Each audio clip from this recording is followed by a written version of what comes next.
Hi everyone, welcome back. I'm just down in the witch's den. I brewed myself some nice fresh lemon balm tea. The plant is still thriving despite it be October. And I've been playing some more with this limited edition deck called the FF Solesio by Artisan Tarot. Now I'm really starting to like the softness of this deck and the subtlety of the back design. And that design was done by Krisztina and William Rader. They brought this deck to us.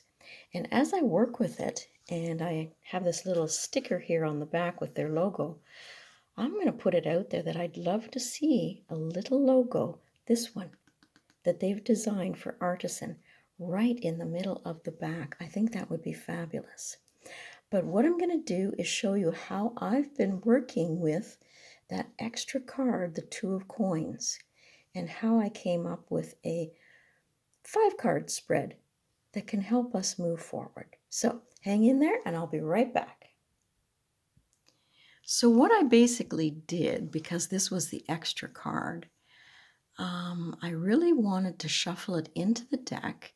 And because when I think of the Two of Coins, I think of needing to bring balance back to a situation. And when I'm reading for other people, sometimes that Two of Coins gets discussed in that you may have many things on your plate, two in particular that you're really interested in. But in order to find balance and peace of mind, sometimes we have to focus on one thing for now and come back to the other a little bit later. But what I did was just take this card and pop it into the deck and shuffle. And then I went through the deck and I just looked for the card on either side of it and plopped it down. So that's how I ended up with the Death card on one side and the Star card on the other. And for me, the Death card has always been transformation, and it always stands for myself because I'm a Scorpio, and one of the major arcana cards that stands for me in my mind for Scorpio is the Death card, because we are always transforming, always changing. And the card, the way it sits in this reading for me and the way it was looking, I got the feeling that I would find more balance and a sense of security if I could harvest something of importance from my past. And the Star card represents going forward in the future. And to me, it represents hopes and dreams and being guided, something part of your destiny. So what could I bring from my past and move forward with it in the future? And I didn't have that in mind after I finished that reading and sat with it for a bit. And then I thought, I need to have a card on either side. So I thought I'd just shuffle for now the cards. And I'm really liking these backs, as I say, that Krisztina and William did. But I really would like to see that tiny little logo that they have for Artisan right there in the center. So I'm just going to shuffle with the idea of my past. What can I harvest from my past that would bring growth to my future? All the skills, all the talents, all the ideas, the influences of other people and times. What could I bring forward? Okay, so I'm just going to randomly pick a card here. What to bring from my past seems to be this one. And when I bring it from my past and bring things into balance, what will my future bring for me? And what will I be looking at there? So just going to scoot these ones down a little bit here. And there we go. Now I did also, in between coming up with this idea of bringing 2 more cards, look at a vintage book about Marseille and about tarot cards in general. And for the Death card, it says it sometimes can be quite a spiritual card. And it does talk about rebirthing and gathering things, because you can see with that sickle there, he's cutting things down, he's paring it down. And it can also be a creative talent realized. Great. And when I went to, I got the little book in front of me here, the Star card. Yes, it's hope, love, and rebirth. And it can also indicate optimism, friendship reciprocated, good health, and insights from a higher source. That was super to me. So, going back again now, what am I harvesting? Well, let's look and see. La Luna. Now, to me, that is looking at dreams. And there might be something that I dreamt of doing that I could bring forward to the future. Or it could be that energy of tapping into and paying attention to my dreams. That there may be some dreams coming that would be quite transformative. A way to rebirth and revisit and move forward. And I have been a person in the past who has had some great dreams. I used to record them. Maybe it means going back through my books and looking at some of those heartfelt ideas and desires. To dream something is try to work with a desire and bring it forward. And because the moon card can also represent fear, maybe it's really looking at the things that I feared to transform, feared to harvest the energy from that in order to move forward. Facing some of those fears. And there are dreams that seem to come back over and over again.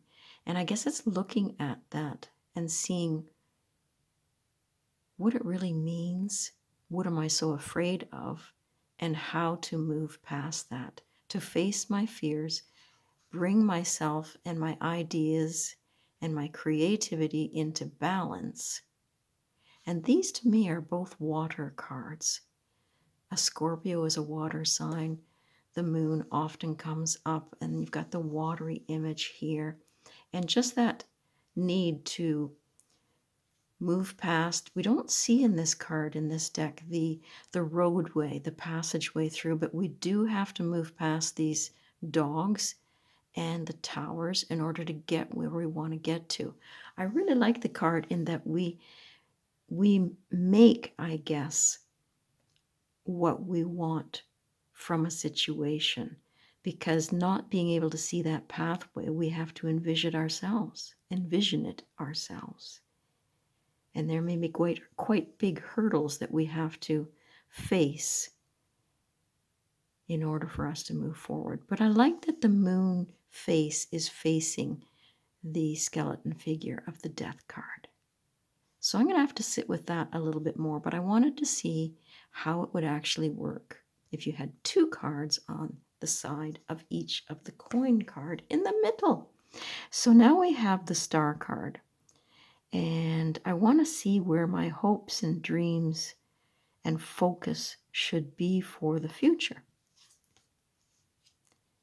Well, that's interesting, because if you've got the hanged man or the hanged one, that's a time of pausing and seeing things from a different perspective. So although we sometimes hope for things, dream for things, maybe we have to just surrender like this hangman and let life take its course. There's the little bird of knowledge there, and she's bringing balance with her water vessels there. And I want to go into the book again and see. It indicates that female figure may represent Venus, the lodestar of the ancient Greeks who named her Hesperus. And the tree, apparently, and with the bird on it, it talks about spring. So for me, in the spring, there may be something that comes into fruition. And it's with the knowledge of the bird that helps me move forward. Birds can be messengers. It perches there quite near. And then it talks about the 8-pointed star in my book, that it's known as Inanna from ancient Sumerian legend, and it's believed to represent cosmic light and energy. So in the future, there may be that aha moment that comes along, a little bit of clarity. If I can just pause and look at things from a different perspective. And don't we just rush ahead each and every day? And it's hard for us to pause and really gather our thoughts and find those moments of enlightenment. But there she is. She's pouring her water from 2 pitchers. And they talked about the water being the waters of life and replenishing us and the land that we sit upon, as well as our consciousness. So she refills the pool of her memories. Neat, because if we have to face some of the fears and things that held us back, we can find strength and confidence if we pause and refill those cups, even with different ideas than what we had in the past. Replenish ourselves. And again, that sort of sense of balance where there's usually the one foot in the water. You can see the water's going over her heel there, and the other one is on land. Emotional balance. And that goes along well with these 2 watery cards here. So I'm going to now turn to the Hanged Man and see what it suggests. So there he sits, quite calm, and they suggest it may have originated from the worship of Dionysus, the mystery, the rites, the celebrations, and sacrifices in order to achieve regeneration. And isn't the Death card all about trying to achieve rebirth, regeneration? And it mentions the crossed legs, and that it could be related to Orphic theme with the story of Jesus, and depicted that the hangman could have actually been representing Judah. But modern cards portray the falling of coins as a symbol of worldly riches, and we don't have the coins here, so I think the riches are all in our minds. So there may be some balance yet for me if I can pause, look towards the future, and get a grasp, and get content, find peace of mind with where I want to go in the future. Very, very neat. And there's then one other thing that I sometimes do is to add these numbers together. So hang on a second and we'll see what that card is. Okay, so I hunted through the deck. First I added up these 2 cards and these 2 cards, and I got 60, and then I reduced it to 6, which would be the Lover's card. And interesting that there is a choice. I always look at the Lover's card as a choice and a decision, and torn between these 2 girls echoes being torn between these 2 coins. What is it that I will choose? What do I desire? And with Eros up there, that Cupid, what do I love? What am I passionate about? I can speak. And that passion really goes back to feelings again, and so much watery element running through here. So in the little vintage book, it does discuss that Definitely trials and choices is the theme of the card. 6 to me is always a healing.